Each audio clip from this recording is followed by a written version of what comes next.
What is neighborhood generally? What does this concept presuppose for modern societies?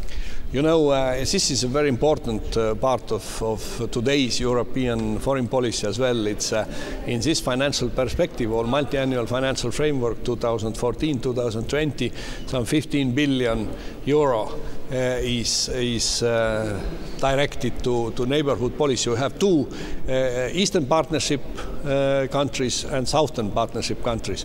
And this, of course, the purpose is to have peace and prosperity around Europe.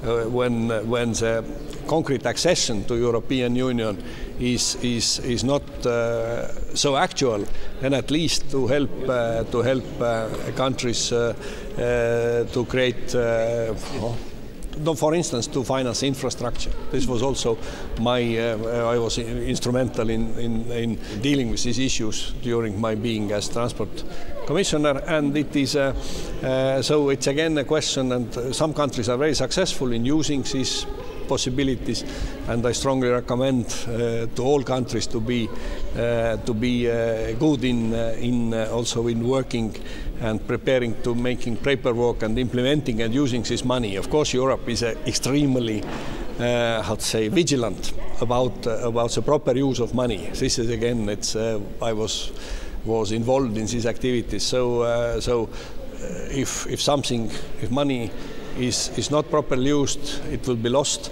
and the credibility is lost. But I think that I strongly recommend, for instance, Turkey is very active in using this money, and Eastern countries as well, and Ukraine as well. So this is a neighborhood policy which has become one of the major policies of European foreign policy.